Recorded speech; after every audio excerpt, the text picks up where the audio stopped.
राजस्थान में चुनाव अब बिल्कुल नजदीक है।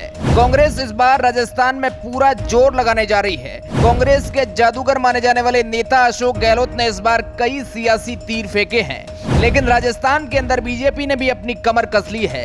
लेकिन राजस्थान का एक लंबा इतिहास रहा है कि यहाँ पर हर 5 साल बाद सरकार बदलती है, लेकिन इस बार किसी तरह अगर कांग्रेस बाजी मार लेती है तो राजस्थान के पिछले 30 साल का इतिहास कांग्रेस बदल कर रख सकती है।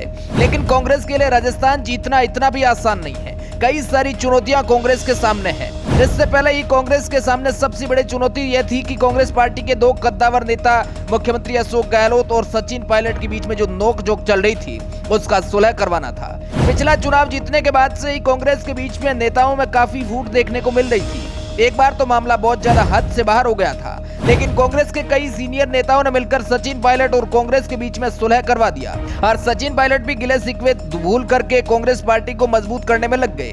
भले ही कांग्रेस की सबसे बड़ी चुनौती सॉल्व हो गई हो, लेकिन अभी भी कांग्रेस के सामने ऐसी कई चुनौतियां हैं जो चुनाव जीतने के लिए उनका सामना करना बाकी है।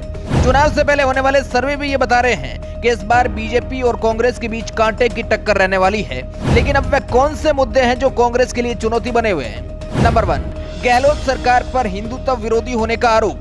बीजेपी ने चुनाव होने से पहले गहलोत सरकार पर कई सारे आरोप लगाए हैं, जिसमें गहलोत का हिंदुत्व विरोधी का आरोप भी बीजेपी में बड़ा मुद्दा बना रही है। बीजेपी के कई नेता अशोक गहलोत पर इस प्रकार के आरोप कई बार लगा चुके हैं। हालांकि इस बार कांग्रेस ने अपनी रणनीति में बदलाव किया और इस बार हिंदू तीर्थ स्थलों और धार्मिक पर्यटन स्थलों मंदिरों में जमकर काम करवाया है और कई योजनाओं चलाने का भी काम किया है।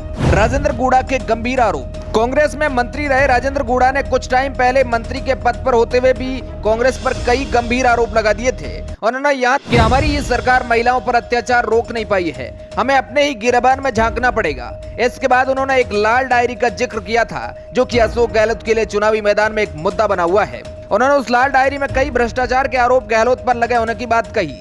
राजेंद्र गुड़ा ने यह भी आरोप लगाया कि संकट के वक्त कांग्रेस ने जितने भी विधायकों को खरीदा था उन सबका काला चिट्ठा इस लाल डायरी के अंदर है।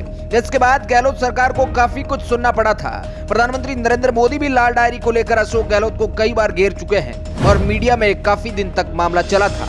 5 साल में सरकार बदलने का ट्रेंड। जैसा कि आपको पता होगा कि राजस्थान में एक लंबा इतिहास रहा है कि हर 5 साल में सरकार चेंज होती है। सरकार चेंज होने की चेन को कांग्रेस के लिए तोड़ पाना इतना भी आसान नहीं है। एक बहुत बड़ी दीवार है जिसे कांग्रेस को फांदना है, जो कि राजस्थान की जनता पिछले 30 सालों से ऐसा करती आ रही है। हालांकि इस बार अशोक गहलोत ने चुनाव जीतने के लिए राजस्थान के अंदर कई सारे योजनाएं लाए हैं। राजस्थान के अंदर 19 जिलों का गठन किया है, जिससे लोगों का रुझान गहलोत की तरफ काफी बड़ा है और जिसका फायदा चुनाव में गहलोत सरकार को मिल सकता है। राजस्थान के अंदर 200 विधानसभा सीटों पर इस बार चुनाव है। पिछली बार कांग्रेस सरकार ने 200 में से 99 सीटों पर जीत दर्ज की थी और बहुमत से केवल 2 ही सीटें कम रही थी। लेकिन गहलोत ने अपनी जादू की छड़ी घुमाकर राजस्थान के अंदर गहलोत की सरकार बना दी थी और राजस्थान के अंदर कांग्रेस की सरकार बना दी थी। अब देखना यह है कि 2023 के चुनाव में क्या गहलोत की जादुई छड़ी काम करती है या फिर नहीं। आप राजस्थान के चुनाव को लेकर क्या सोचते हैं, कमेंट के माध्यम से जरूर बताएं। Bureau report, R media network.